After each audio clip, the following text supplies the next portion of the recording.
If I could time travel, I would go back to the past and change so many different things about the way I approached my 10th class. Well, this is the last part of the series, and welcome back. Now, without going here and there, let's begin. Part 1. Hard work is key. You already have heard this advice so many times from so many people, yet I am going to say once again, hard work is the key. There is nothing that beats hard work. You have to be the person who can push forward, who can do those extreme work days, who can sit down and study for 3 hours straight without getting up, who can sustain 10-hour long study days. Now, I am not saying that do that every day. You certainly don't need to study 10 hours a day. But in case of an emergency, you have to have the confidence that yes, I can do it. If you can do it once, it will build your confidence. It will also build your capacity. For example, a random shit happens and you just fall sick or whatever, and there is an exam coming up. You missed 4 or 5 days of studying, and on the 6th day, you have to study 2 3 hours, 4 hours more. If you don't have the capacity to study, you will just feel sleepy, feel bored, this and that. But once you develop the capacity, it's like developing a skill. For example, when you walk,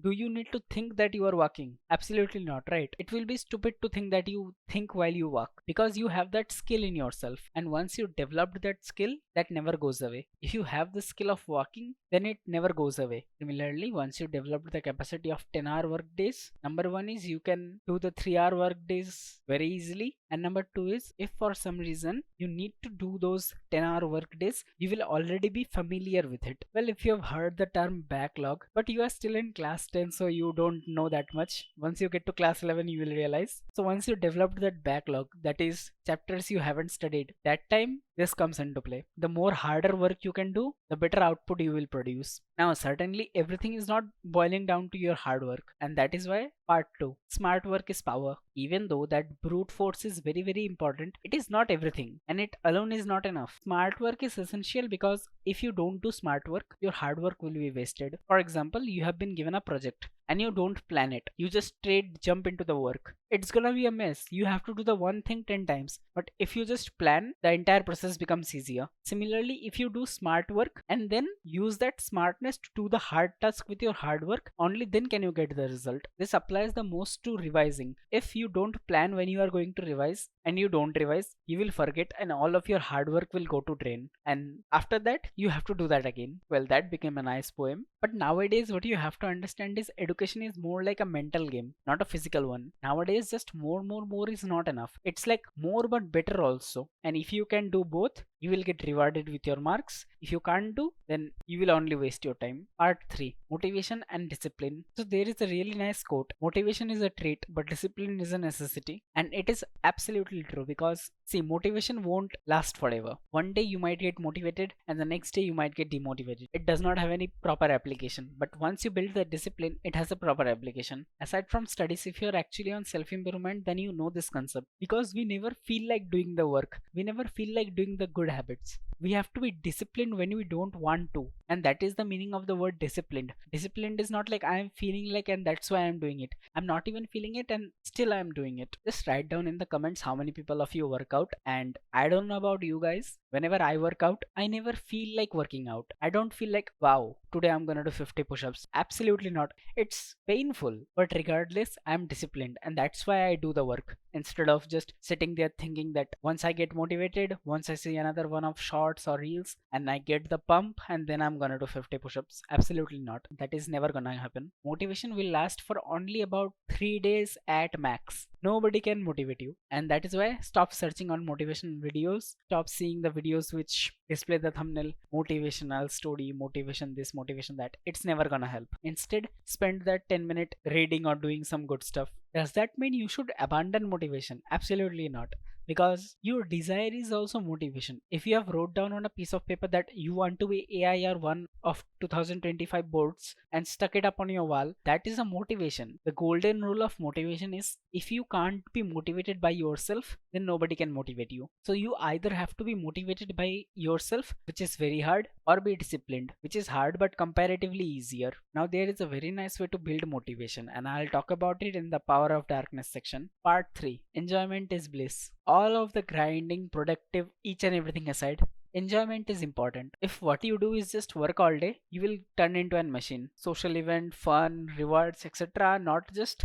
good. They are sometimes even important and even productive. For example, if you have 3 hours and 15 minutes to study, and instead of studying for 3 hours and 15 minutes, you just study for 3 hours, and the rest 15 minutes you go to work, you reward yourself, you attend a social event, you talk to someone, that is more beneficial than studying those 15 minutes. You know why? In that 15 minutes you will lower your stress, and then you will be able to do that 3-hour block again with just 15 minutes of resting. You don't need a hour or 2 hours of resting time between study blocks. All you need is a little bit of enjoyment, and then you can start to work again. So enjoyment is powerful. Now, as I have already said about it in the video of fun, don't involve in pointless bullshit. You know what is good for you and you know what is bad for you. You don't need me or someone else to tell you that, alright, attend this event, don't attend this one, do this, don't do that. You already know. And that's why be guided by your own mind. And on a side note, I am not just talking about social media, I'm talking about so many different things, like all of your desires, both which are in the digital world and in the physical world. And hopefully you understand what I mean. Don't have too much fun, otherwise your fun will have you. So now is the part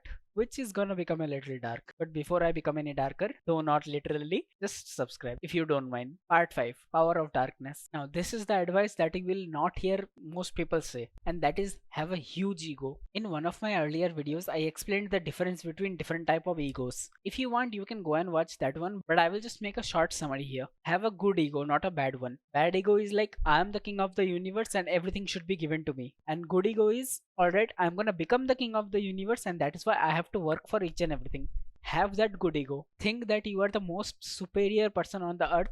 You deserve each and everything, and that's why you have to take the action. Without taking the action, no results will be there. This type of advice might seem counterproductive to the normal brainwashing of society, that be good, tolerate everyone, then stay on everyone's level and be mediocre and all of this. Be jealous, be greedy of people's marks. Always keep a track of whoever scores above you. But that said, don't be a bad person. As I already said, don't be the guy who thinks he's the king of the universe and everything has to be given to him. Don't be like that. Just because your friends got more marks than you does not mean you have to hate them or you have to be a bad person to them. What I want you to have is jealousy towards the marks, not towards the person. What most people think ego is my friend got more marks than me. Why does he study so much? Why does he get more marks? They want to bring other person down. But what I want you to understand is you have to bring yourself up. Think that, alright, yes, my friends got more marks than me, but how can I go to their level? Don't bring them down to your level. Don't even think about that. How can I bring my friends down? Think like, how can I go to their level? How can I become more like them? How can I get marks as them? Think about improving yourself, not about deproving. I don't know whether that's a word or not, but deproving others. Most probably that's not a word. Now, generally, as I have already seen in so many friend groups, people tend to have friends who they consider their equals. For example, if I am a guy with 75 percentage, then I will have a guy who is around 70 to 80% mark range, not like a high 90s or low 30s guy. And that is a very nice competition for you. If you are someone who is stuck at 75%, 80%, 85%, don't have your competition as the guy who scores 95. Your competition should be the guys who are around you. For example, one of your friends scored 86 and you scored 85. Be jealous of his marks. How did he get 85? Don't look at the topper and see that he's getting 95. Don't do that. That will only just demotivate you. But whenever there is a hierarchy of friend groups, you should be at the top. And then you can increase your social circle to the guys who are scoring 90, then the guys who are scoring 95. I am not directly saying that don't be friends with the 95 guys. No, there's a very nice things to learn from them. But what I am saying is your competition area, the people you compete with should be your immediate neighbors in the terms of marks. But your aspirations, your inspirations, they should be the toppers. But your competition should be people whose marks are similar to yours. Now, if they are toppers, for example, if you are a guy who gets 95% and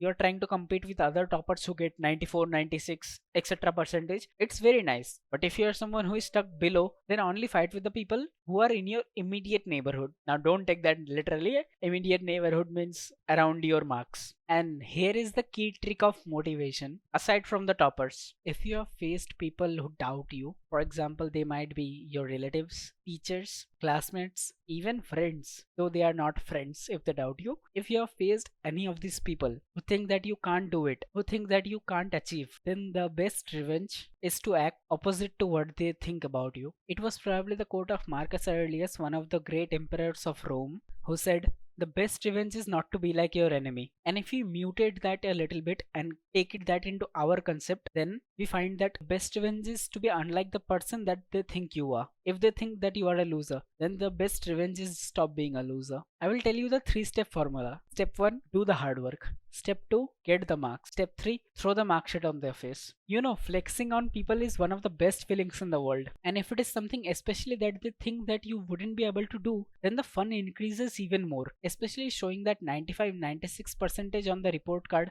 to the people who thought that you could not even get 85-86%. It's one of the best feelings in the entire world. You should literally record their face when the CO marks. And once you do the work, get the marks and throw the mark sheet on their face, you will understand what I'm talking about. You might have already experienced it, but if you have not experienced it, it is one of the best feelings. 9 out of 10 times, those people will be the people who haven't even done the minimum in their own lives and are just giving you the knowledge, what we call in India the gyan. And these people who have not achieved anything on their own just go around and distributing their whole wide range and spectrum of their entire knowledge. They think that everyone is equal to them, and since they haven't achieved anything, so will nobody else. I could easily tell you ignore these people, but that does not create motivation. What creates motivation is, yes, one day I'm gonna throw the mark sheet on their faces. That is the thing that creates motivation. If you're not satisfied with the exercise I told you to do earlier, that is writing down your entire goal, percentage or AIR rank and stick it up on your wall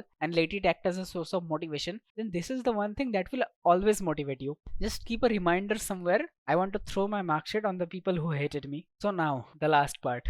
Take the stage. The first habit you should break is seeing those pointless 10-minute study videos. That is, do this trick, your memory retention will increase by 500%. Use this hack, do this, this, that. Everyone is just trying to plant their own techniques into you. Somebody says the Pomodoro technique, somebody says the active recall, somebody says spaced repetition, and blah blah blah, and a million other techniques. Sure, a source of knowledge is important, but just wasting time trying to find the right study technique without even studying, that is the biggest waste of your time. How will you know which study technique to work on if you don't even study and just spend your time trying to search the techniques?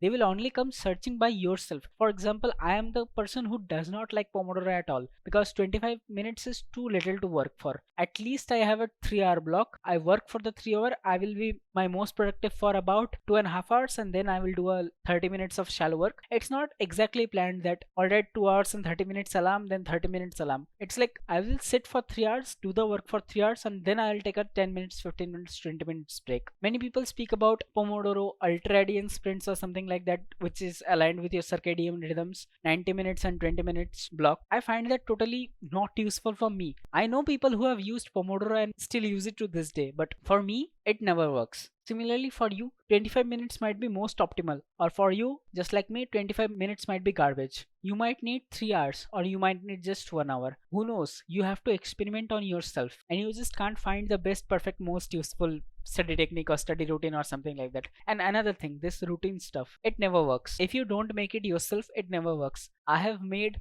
about 20 routines throughout the last 2 years, and the reason I made that is because circumstances change. One day something happens, another day the other thing happens. Last year I was able to follow these type of different routines, and this year I am following this type of, next year I will follow this type of routines, and it keeps on changing. Sometimes it changes on a monthly basis, and so there is not a fixed routine that will work for your entire life. You have to figure it out yourself. You have to schedule time yourself. Don't think about routines, think about scheduling. Now yes, routines are good. For example, waking up and you have a routine of just working out after you wake up, or just study after you wake up. These type of routines are good, but that type of routine that wake up at 7 a.m. even though you wake up at 10 a.m. and then brush for 5 minutes, 7:05, then at 7:10 sit down to study, all of this garbage is useless. I'm telling you, all of this garbage I have tried myself, I have experimented myself, I have heard the feedback of many people, and this is total garbage. This never works. Another thing you don't realize is you have to do the work. All of your teachers or YouTubers are not going to write your paper. I will give you a very nerdy formula, alright? Mathematicians are gonna enjoy it. Smart work plus hard work